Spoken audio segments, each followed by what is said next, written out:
નમસ્તે બાળકો, કામગરી મરઘીની વાર્તા છે. સારું, ચાલો વાર્તા કહું છું. એક હતી મરઘી, કર્મી એનું નામ. પ્રશ્ન પૂછાઈ શકે કે મરઘીનું નામ શું હતું મિત્રો? તો કે કર્મી. બરોબર. એક હતી મરઘી અને કર્મી એનું નામ. બોલે ક્લક ક્લક ક્લક, કામ કરે ચકાચક. મરઘી કેમ બોલે? તો કે ક્લક ક્લક ક્લક. અને કામ કેવું કરે? તો કે ચકાચક. બરોબર. એને જડ્યો એક ઘઉંનો દાણો. ક્લક ક્લક ક્લક. એને શું મળે છે? એક ઘઉંનો દાણો મળે છે. એ ઘઉંનો દાણો વાવશે કોણ? એણે પૂછ્યું.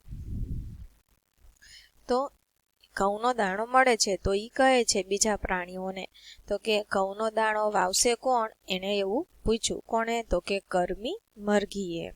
તો હું નહીં વાવું, કૂતરાએ કહ્યું. હું નહીં વાવું, બિલાડીએ કહ્યું. હું નહીં વાવું, વાંદરાએ કહ્યું. હું નહીં વાવું, મોરલાએ કહ્યું. તો પછી હું તો વાવીશ જ, મરઘીએ કહ્યું. ક્લક ક્લક ક્લક. શું કે છે? કોણ કોણ ના પાડે છે? તો કે કૂતરો ના પાડે છે, બિલાડી ના પાડે છે, વાંદરો ના પાડે છે અને મોરલો ના પાડે છે. તો મરઘી કે છે તો હું તો વાવીશ. બરોબર. તો મરઘીએ ઘઉંનો દાણો વાવ્યો. પછી એમાંથી અંકુર ફૂટ્યો. અંકુર વધીને છોડ થયો. જો અહીંયા આપણને ચિત્રમાં દેખાય છે. છોડ પર લીલા કચ પાંદડા આવ્યા. સૂરજનો તડકો એ જોવા રોજ આવે.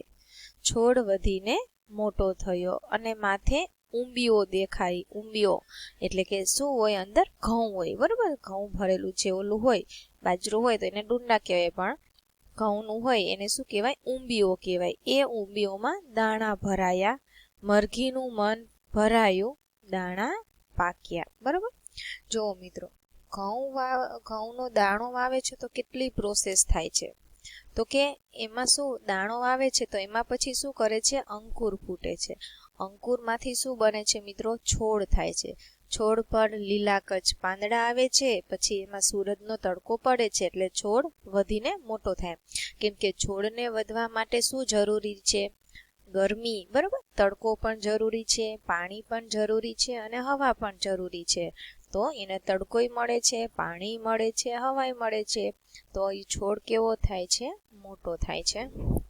માથે ઊંબીઓ દેખાઈ અને ઊંબીઓમાં દાણા ભરાય છે. મરઘીનું મન ભરાયું, દાણા પાક્યા.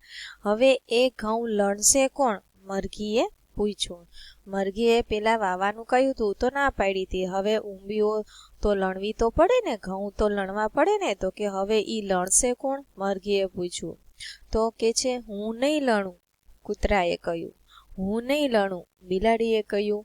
હું નહીં લણું, વાંદરાએ કહ્યું. અને હું નહીં લણું, મોરલાએ કહ્યું. તો લણવાની પણ બધા પ્રાણીઓ ના પાડી દે છે. તો પછી હું જ લણીશ, કર્મીએ કહ્યું. કર્મી એટલે કોણ? આપણને ખબર જ છે મિત્રો. બરોબર. કર્મી એટલે મરઘી. ક્લક ક્લક ક્લક. મરઘીએ ઘઉં લણી લીધા. ત્યારબાદ હવે આ ઘઉં ઝૂંડશે કોણ? મિત્રો, ઝૂંડવા એટલે શું? તો કે અંદર જે જો અહીંયા આ ઊંબીઓ કહેવાય. બરોબર. તો આને કાપવું એટલે કે લણવું કહેવાય. તો કે હવે ઝૂંડશે કોણ? ઝૂંડવાથી અંદરથી ઘઉંનો દાણો શું પડી જાય મિત્ર? છૂટો પડી જાય. તો કે હવે આને ઝૂંડશે કોણ? તો કે મરઘીએ પૂછ્યું. તો કૂતરો કહે છે કે હું નહીં ઝૂંડું, હું નહીં ઝૂંડું, બિલાડીએ કહ્યું. હું નહીં ઝૂંડું, વાંદરાએ કહ્યું. અને હું નહીં ઝૂંડું, મોરલાએ કહ્યું. પાછા બધાએ ના પાડી દીધી. વાવવાની ના પાડી, લણવાની ના પાડી અને ઝૂંડવાની પણ ના પાડી. તો હું ઝૂંડું છું, મરઘીએ કહ્યું. ક્લક ક્લક ક્લક. તો મરઘીએ ઘઉં ઝૂંડી લીધા. હવે આ ઘઉં દળાવવા ઘંટીએ કોણ જશે? કર્મીએ પૂછ્યું. બરોબર. ઘઉં વાવી દીધા, પછી એમાંથી ઘઉં લણી લીધા, પછી ચૂંડી લીધા. બરોબર. હવે એને દળાવવા મૂકવું છે. તો કે દળાવવા કોણ જાશે? તો કે કોણ કે છે? હું નહીં જાઉં, કૂતરાએ કહ્યું. હું નહીં જાઉં, બિલાડીએ કહ્યું. હું નહીં જાઉં, વાંદરાએ કહ્યું. હું નહીં જાઉં, મોરલાએ કહી દીધું. તો કે હું જ ઘંટીએ જઈશ અને દળી ઘઉં દળાવી લાવીશ, મરઘીએ કહ્યું. ક્લક ક્લક ક્લક. ને પછી મરઘી ઘઉં લઈને ઘંટીએ ગઈ. ઘઉં દળાવ્યા, લોટ લઈને મરઘી પાછી આવી. ક્લક ક્લક ક્લક. બરાબર. ત્યારબાદ